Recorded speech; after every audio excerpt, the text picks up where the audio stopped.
ए अल्लाह मु केड़े जन्म जा गुनाह के आज मुके एड़ो निभागो मुर्स मिलियो आ कम बि चंगी तरह नथो करे हेरिस गंद केतरो पियो आ सफाई कर ना सजो डी वेठो मुजो मोह दिसंदो अतंदो आ निभागो कहीं जाए जो अबे भी अलाए छा सोचे मुके न परणायो हो के भी कम जो कोने करे सब तो पर अरे केड़ो कम तो करे वडो शौक हुंदो हो शादी जो जडे हुंदो हुस मकुआरो हाने सुबह साई उठी सवेरे देणो पवे तो बुहारो हाने थाव भी पान धोआ तो केड़ो मां फांसी हम नाक मां पान सा जुल्म करो माके केड़ी खबर त माके ये निभागी मिली वेंदी मां आज़ार में पइजी ववा मां चवा पयो त को मां वडन मानुन में शादी तो कया मां को खुश गुजारिंदुम पर माके केड़ी खबर त मां घर जाटो थींदुम त मुसा हे असर थींदो थाम भी पान के धोना पेंदा बोआरी भी पान के देणी पेंदी लटा भी मुखे धोना पेंदा धोई धोई मुझा हथ सुकी वे आन माके केड़ी खबर त मां तो अजाब में फांसी वेंदुम अरे बुआ के वटो बुधाई सतो सुरियाना दे बुआई ने त कुटे इंदी सुटको आज़ार में बड़ करण मारो जल्दी कर बुआरी अने थाम प्याती वो के तुझे बाबू ची दोइंदो दुआ त तो सब कुछ कया तो पो भी तुजो किरो तो वने ही न तो केड़ो मां फांसी वेवा आने घणो टाइट टाइट न कर जल्दी जल्दी हथ हला खाई खाई संड थिंदो तो वने कम पुजे से कोन तू मोए खा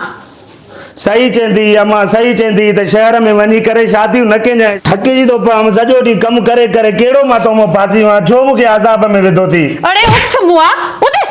ये मुझे चादर नहीं हाने बिछाइया मेल कंदे पे हल दीती थी घर जी धप पे अचे तो मां कोई धप भी तो करा यानी मुके अजाब में तो दुआनी मुके पेरो केड़ा खाब दिखार दी त मा तो शादी के नम तो के बादशाह वांगुर लाइंदम माके केड़ी खबर त मुजो अजाब कंदी मुसा हां करे छा तो हां के तो चवे हां के तो चवे ये सब कुछ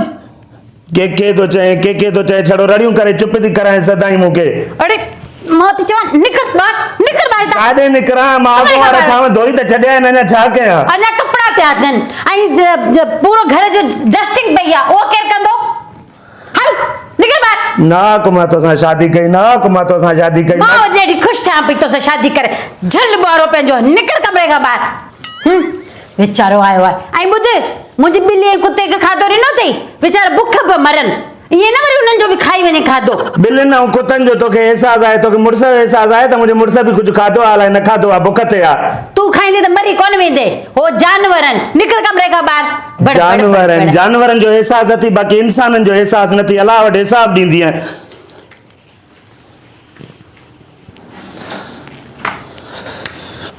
अजाब में पइजी